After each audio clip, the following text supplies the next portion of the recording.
Hey guys, I'm Will from Tested. I'm Norm from Tested. Norm, I have an iPad in my hand, which means it's time for Apps of the Week. Apps. Please be good. This is Physmo's most speedrun. What? It's just it's a platformer. It's a platform game. What is most speedrun? I think it's some sort of slang from, you know, places and things. This game kind of reminds me of Meat Boy. It has ghosts. Super Meat Boy. Super Meat Boy, yes. Basically, you run through levels of varying difficulties. If you touch anything that's bad, it kills you. Yeah, so you can't. Oh my God! 26 years of platform gaming has taught me that I must jump on the heads of my enemies. That is ineffective. Apparently, zombies have spiky heads. Do not touch them. Watch out for the bees! Oh, there are bees. Deadly bees. Sorta, you're this little girl. I think I'm a ladybug. Oh, I thought that was a really ugly dress, like a no, Lisa Simpson I think dress. those antennae make this a. Whoa! Oh, that bee came down I do like too the fast. splatter effect when you touch an enemy. Also, look at all these ghosts that are now beating you. Yeah, I mean, there's constant pressure to do better than your last run. Once you played the game the first time, the ghosts, it takes your best time. So the ghosts continue even between runs. And of course, you also want to collect coins, so there's an added level of challenge. Watch out for the bees. The ghost is... No ghost has gotten God. so far. I thought the ghost was me. This is a good game. I like it. I recommend it. It's it would be better with a real gamepad. That's the thing. It seems like even though there are only There's only three buttons left, right, and jump, I feel like some type of gamepad would be would help precision. It requires constant vigilance to keep your jump button centered. Also, do not touch the enemies. I do also like the death transition, the static screen. Okay. Next game, Yahtzee. I played this game in middle school. That guy was wearing a robe with dye on it. So this is the iPad version of Yahtzee Adventures. It is not new, but I bought it the other day because it was on sale for 99 cents. I want that kimono. Really, with the dice on it? Yeah, heck yeah. Yahtzee, it's what they play in Tron, right? Do they play Yahtzee in Tron? Or in the Facebook world. Really? You know, South Park? I have no idea what you're talking about. Oh my goodness, did you not see that episode? My name is Will. Okay. I already had a game saved, but I guess I didn't need to start this over. I'm skipping all the dialogue. You don't really need to have story to Yahtzee. I just want to roll some die. Well, the thing that the way they implement the story here is kind of cool. What they do is they actually, the different AIs that you compete against have different play styles. And of course, this works just like Yahtzee. So I'm going to go for a straight here. You hold off the things you want. I need a 3, basically, now, which is a pretty tough roll. Don't you want all 6s? Well, I mean, in a perfect world, yes, you want all of one kind. I'm going to change my goal here. 2, 4, 5, 6. I guess I'm going to have to take 10s. That's bad. And I'm just going to keep rolling. I got another full house, but I can't use it because I've already used my full house. Yeah, you want to complete the set. This is the Yahtzee problem. Yeah, Yahtzee's, it's fine. If you like Yahtzee, you'll like this. If you don't like Yahtzee, you are not going to like this. Music, kind of funky. Does not match the setting, the Japanese setting with the leaves. It's, well, there's different guys, you know. Yeah. Oh, yeah, I got a big straight. There we go. Yahtzee! Boom, special effects. Yahtzee. Appetites! Things I do not have right now because I just had lunch. Yeah, we had a big lunch. This is a cooking app. It's kind of a neat presentation. Well, this is very suggestive. Well, they're animated people and they're selling themselves with their food. Yeah, what are these? These are chefs? So these are different chefs. There's a bunch of different food options here. I actually haven't downloaded any of this woman's food, so I'm going to go back to a different one. But there's a ton of recipes. They do this kind of seasonally. So when you buy the app for like $3, you get 26 or 27 recipes, and they're presented in a pretty good way. One for every letter of the alphabet. Really? Oh, I don't 26? think that's true. What's X? Xylophone cakes? The way this works is... Apple hand pies. Basically, there's a bunch of little videos. Each step is its own video. They give you the ingredients, of course.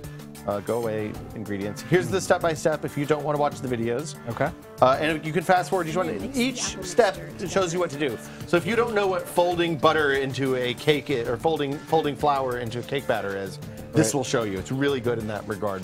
Pretty good video. It's pretty good quality video. There's a couple of problems. One is it takes a really long time to download the videos, as we are all aware. Like it was probably 10 minutes from the time I clicked the button to start loading this until it was finished. It's a little bit slow for people who already know how to cook. Like if you can read a recipe and you understand the basic cooking lingo, this is not an app for you. Whose chef is the best? Which chef is the best? I'm going to base it entirely on appearance and let you choose. Okay. Stuart O'Keefe. Oh, so I abstain from voting. Okay. Also, I think it's Appetites. hilarious that they shoot videos of these chefs in a loop. Gears. Of war? No, just Gears. Huh. Action game. What No, kind of- puzzle game. No, that's where you're wrong. It is a labyrinth game. What? You have to drive your ball across these gears and collect the purple things. Oh my God, that's don't so fall hard. off. Oh, this is actually Jumpity pretty jump. cool. So, not that tilt you- controls. Well, there are tilt controls as an option. Okay. I like the D-pad, the finger using swipe. finger swipe controls better. It seems to be a little bit easier. And since we're doing apps of the week and tilting is bad. Yep. Oh, for you want to get into the funnel. reasons. I went in the hole. I put my ball in the hole. And you got a high score. Obvious jokes. This is the iTunes Store app of the week. Yeah. Game of the week. It is not anything particularly special. I think like It looks Tilt to very Live- well produced. It's pretty. It looks nice. The music's good. I mean, it's a fine game. I hope it gets harder. Maybe, I don't know. That pole is unnecessary. Kind of not super into this whole kind of game. There are oh God. You fell. But there are checkpoints along the way, which lets me perfectly illustrate that.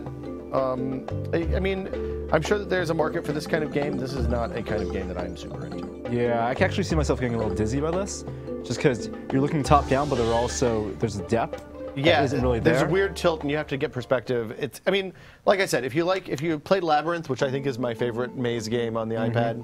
Oh, Labyrinth is so much more complicated than this. Well, the difficulty ramps up on this a little bit as you get in further in. for childs.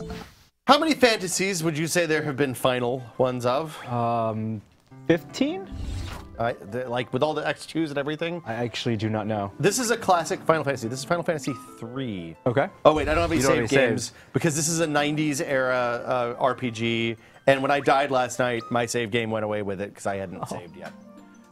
This is, if you played Final Fantasy 3, the Japanese version, that is what this is. It was never released in the U.S. until it came out on, I think there was like a PlayStation version years ago. Right, this is 3D. It's not 3D. Well, polygons. Yeah, this is the DS. This is the iPad port of the DS remake of Final Fantasy 3, which was originally only released in the US. This is not SNES Final Fantasy 3 if you played on the SNES. Okay. Understood. Yeah. The real Final Fantasy This is 3. the real Final Fantasy 3. And it is a turn-based Japanese RPG. It has all of the same problems that the original Final Fantasy 3 had in that you play through the whole game, you get to the final boss, and then there's no place to save for 4 hours of play or something like that. Yep. However, You've complained about this many times. I do. I love this game, but I hate the mechanic. The thing that is nice about this is because it's iPad, you save state and all that, and you can just walk away at any time. And it adds the quick save feature that came in with the DS version as well. So you can, basically it's like a one-slot save that the moment you load it up, the save goes away. So you can't use it to cheese bosses or whatever and try the same boss over and over again. RPGs work really well on the iPad. Yeah, I mean, there's no twitch action to this. You just tap the characters to attack. Yep. Inventory stuff works pretty well. Some of the inventory and the menu screens are very clearly. Hey, Will, Yes. you've obtained 30 gil. Nice. I think that's final money. So the one thing I would say, some of these menus, it's a pretty straight port of the DS game. The resolution's increased, but some of the menus and stuff are very clearly D-pad menus. So you tap, the cursor moves. There's no reason to have a cursor here. That makes no sense. And so it's not redesigned in that sense. But if you like Final Fantasy games, you're gonna like this. It's expensive. It was $16.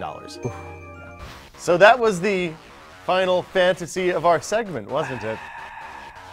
I'm gonna go play some Final Fantasy on the iPad 3.